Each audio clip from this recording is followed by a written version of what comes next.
In preparing for this talk today, I was trying to figure out how vulnerable I wanted to be. How I practice this talk. Is it 20 minutes? Do I really have a story to tell? It was just a really vulnerable thing for me to put together this talk today because I don't share my whole story with a lot of people. So thank you for letting me share it with you today. Now, contrary to popular belief, Deb Jensen and I are not married. I actually do have a husband. And every morning we get up and, as a joke, we read the horoscope in the Daily Sentinel. So, yeah. He had gone off to the grocery store today, and I'm setting the timer on my phone, timing my talk and practicing it and trying not to cry. And he came home, and we did our daily ritual of reading the horoscope, and I want to share mine with you this morning. It said, "You don't need to know exactly what you want to say before you express yourself. You'll be guided by invisible forces toward eloquence. You'll speak from the heart, and your message will go to the heart."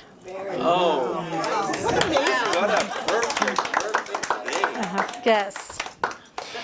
So I'm going to share my story today because I think it's really important for you all to know the impact that Unity has had on my life, what it has done in my life, and this is a perfect day as a new membership class is taking place today. So I was born in 1964. My mom was a single mom. I had an older sister. She and I were really close. We were 7 years apart. We had two older brothers, but my oldest brother went to Vietnam the year I was born, so there was quite an age gap between us. During our younger years, my mom was a very high-functioning alcoholic. This is my mom and my aunt right here. I took a page out of Samuel's book and brought a picture of my beautiful mom. She was the most remarkable woman. She raised 4 kids on her own with an 8th grade education. She worked as a cocktail waitress out at the old Stapleton Airport for 35 years. She had horrible rheumatoid arthritis, and predominantly in her feet and her back, so you can imagine what a task that was to go out and wait tables every day for 35 years. Wow. My mom was married 8 times by the time I was 15 years old. She married men who beat her. She married men who took advantage of her, men who mistreated my sister and I. Sometimes my mom would leave for a couple of days and we wouldn't know where she was at. We'd panic, we'd get scared that she wasn't coming home. We didn't know where she was or what she was doing. We were praying that she wasn't in a hospital somewhere.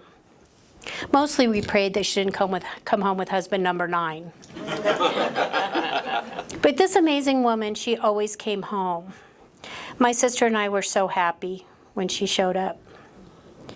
When I was 13 years old, I went to work. I bussed tables at a little Mexican restaurant in Aurora called Mexican Inn, as a matter of fact.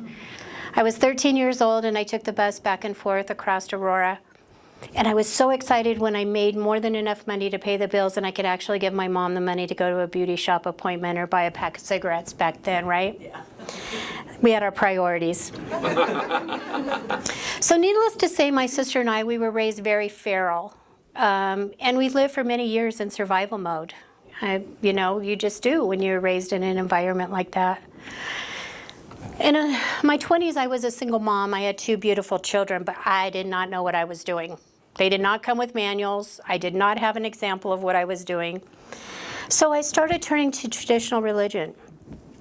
It was a pretty remarkable experience. I was a broken mess. I was looking for something to turn my life around, and traditional religion seemed to be the way to go. Now, keep in mind, the only time I'd really been to any type of church was to attend one of my mom's weddings, an occasional funeral, or maybe once in a while a Christmas or an Easter. Just kind of depended on what that looked like. I remember one Thanksgiving. I come from this amazingly blended family. My mom had a sister, and together they had 6 girls and 2 boys. And we never knew where cousins ended and siblings started, but we were an amazingly beautiful blended family.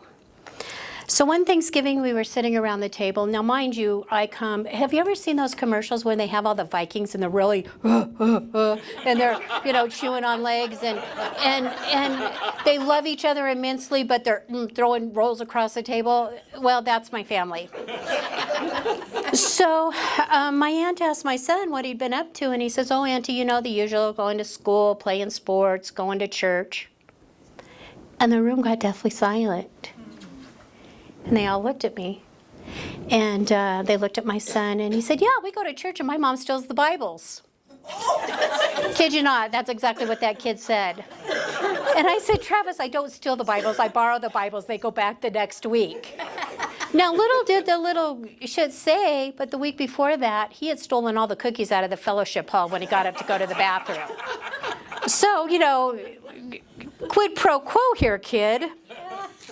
That Christmas, I got 9 new Bibles from my Farrell family for Christmas. But it's a beautiful family. So I would go to church. I would see these beautiful men dressed in suits and their wives on their arms, and they had these perfect little children. And I would get up and hear them talk. They would talk about heaven and hell, and they would talk about sin and redemption. And I would hear about the 10 Commandments and what it would take to get to this beautiful place called heaven.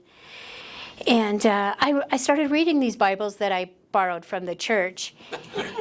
And I would learn about these people, and I would think, boy, they're not much different, than my own family. We would kill our own siblings given the opportunity. We crucified each other. We were adulterers. We used God's name in vain all the time. We worshipped a white powder and Jack Daniels instead of God. But I always thought that if these people in the Bible had a chance at redemption, so did we, right? So in 2010, now mind you, I could go into a lot of details about foster homes and all of this, but that's really not the purpose. I think you guys get the clue of where I came from. In 2010, I had a string of disasters in Boulder. I had a stalker that I had met at church, and this was a pretty severe case of stalking. I didn't think it was a severe case of stalking, but evidently Boulder County thought it was severe. But when you're raised in an environment like that, and what I learned is if you grow up in a family where your mom might call, or your dad might call your mom a bad name, or your husband might call you a bad name, and you weren't grown up in that environment, you would think, oh my God, this is abuse. And I'm thinking that this guy climbing through my kitchen window didn't put me in the hospital, so is it really abuse? So you kind of get the clue of what happened.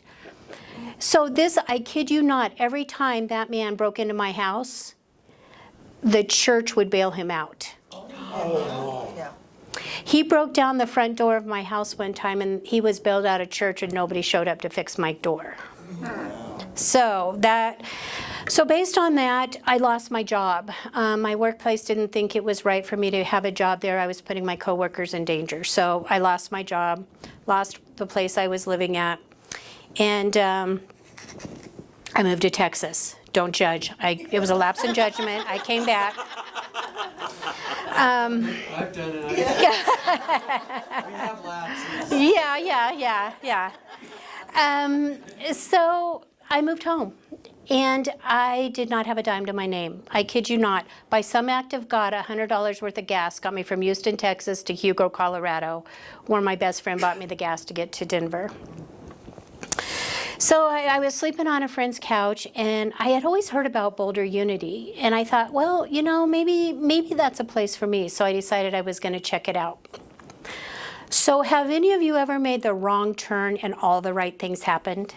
Oh, it's a matter of course. Yes. So I was on my way to Boulder Unity, and I made the right turn into Unity Columbine. And it was the most beautiful experience you could ever imagine. A beautiful angel met me at the door. She kept trying to hug me, and I'm like, I'm not a hugger. Well, I'm better now, as you all know. But at the time, I was not a hugger. She wanted me to come and sit in the front of the church with her as her guest. And I said, no, not feeling it. If you don't mind, I think I'll just sit back here and listen to the service. So Scott Shell stands up at the pulpit, and I'm thinking, number one, that man's gay. This could be a problem, with the big guy upstairs. But then he started speaking, and it was the most enlightened moment I'd ever had. And I know it sounds crazy, but the one thing he said that has set the course of my life is, we cannot do everything for everybody, but we can do something for somebody. And that simple sentence changed the course of my life. So the tithe basket started making its rounds, and it got to me, and I was embarrassed, didn't have a dime to my name, let it go. But then he said something miraculous. He said, this church runs on tithe, talent, and treasure. Time, talent, and treasures. And our youth ministry needs some help. So if you are so inclined, please see the youth director after services and see what you can learn about our children's ministry. It was a beautiful day. I thought, well, I don't have any money, but I got some time, and I did somewhat okay with the kids. They were in college by this time. They managed to survive my parenting skills. He was just a remarkable, eloquent speaker. Now, as a side note, he missed the next 3 weeks, and I thought there was a big bait and switch going on there, so I wasn't sure what happened. But he eventually returned, and everything seemed to line out. So I went down to that children's ministry, and I started volunteering down there, and I wanted the little ones because I didn't feel, you never know what those older kids are going to do. They could eat me alive. But I started with the 5 to 7-year-olds, and amazing things happened. I learned the 5 basic principles of unity. I learned there is only one presence and one power active in the universe, and in my life, God the good. I learned that our essence is of God, therefore we are inherently good, which is pretty remarkable when you've been studying sin and redemption for your whole life. We are co-creators with God, creating reality through thoughts held in mind. Through prayer and meditation, we align our heart, mind with God. Through thoughts, words, and actions, we live the truth we know. I learned about the 12 powers. I learned about wisdom, love, and strength, faith, imagination, order, understanding, will, power, zeal, release, and life. There's nothing more exciting than zeal. Probably my favorite power, right? There's nothing like learning and teaching a new concept through the eyes of a 5 to 7-year-old.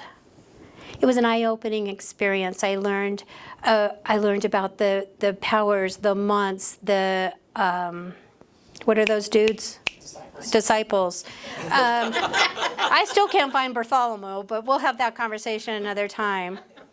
I could teach on their level, and I could learn on their level, which made the whole experience so much more exciting. Because when you start teaching, when you start making power bracelets and you're learning about the colors and the month and the principles, it's the most beautiful experience. Of all the concepts, the one that changed my life was we are co-creators with God, creating reality through thoughts held in mind. I learned I wasn't broken. I just needed to take the wrong turn at the right time. I learned that I didn't need to have money to make a difference. I started numerous programs within the church. The one I'm most proud of is we did a Between Jobs ministry. I noticed that there were several people in our congregation out of work. So twice a week we would meet in the basement of the church and we would pray for clarity. We would have HR directors come in. We would go through Indeed and look for new job opportunities. 26 out of 27 people were employed by the time we finished that ministry. So it was a very beautiful experience. The 27th one, she was just bored. She needed a place to hang out a couple times a week. So I don't count that as a loss. I still count it a real. So I realized during this time period that I had been listening to these men in suits, but I had never taken the time to listen to my higher power, to my God, to my spirit. I remember clearly the first time God truly spoke to me. My daughter was going through an extremely hard time. She was married to a severe drug abuser. nothing I could really do to fix the situation. And I was sitting in Walmart crying. Now, I don't know. I always have breakdowns in Walmart parking lots. I'm not sure why that is, but this was a particularly relevant one. I was sitting there and I was crying and I was like, God, I just don't know how to help my daughter. What am I going to do? And he clearly spoke to me and he said, that man will never take her down further than you can lift her back up. And that was a remarkable experience because he was right. Every time that man took her down, I was right there to lift her back up. So that was probably one of my most remarkable spirits. And I also learned that God shows up at Walmart, even in Boulder. So there you go. So time went on, and the most miraculous things began to happen.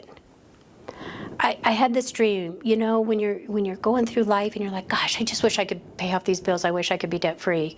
I paid off $10,000 worth of debt in 2 years.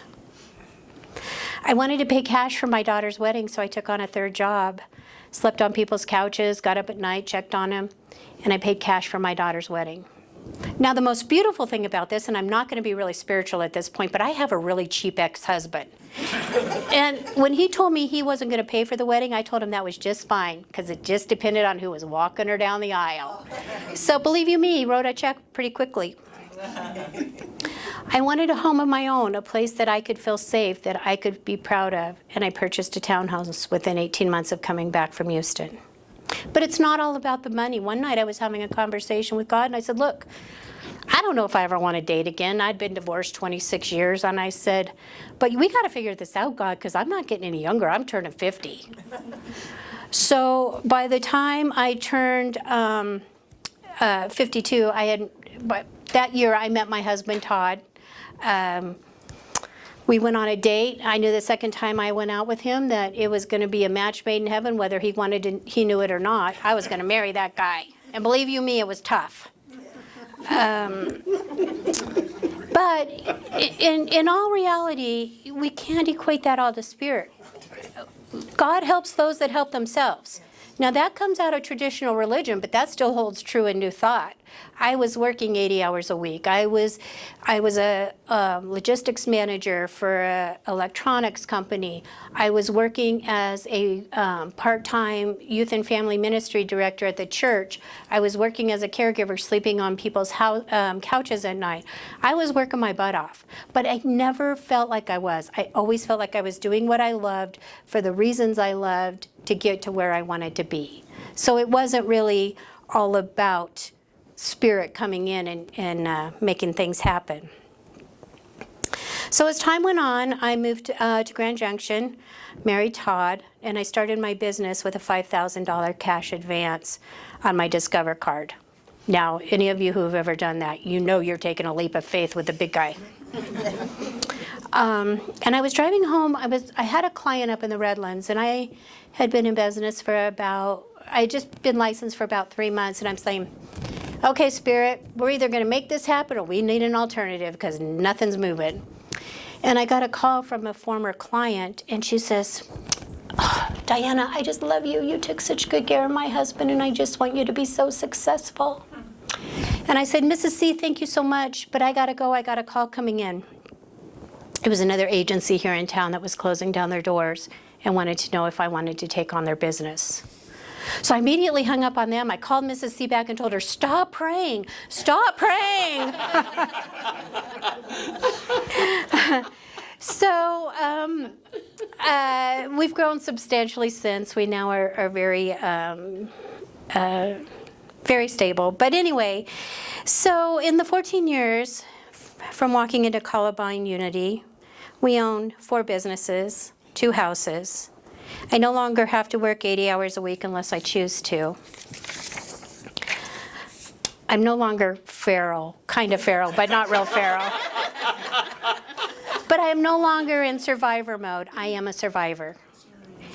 So I'm a little intimidated to share this story with you, but I hope that those of you who are wondering how Unity can impact your life will take it for what it is. It's just my story. And my beautiful mom sits right there with my aunt, and they raised 8 feral children. Thank you so much.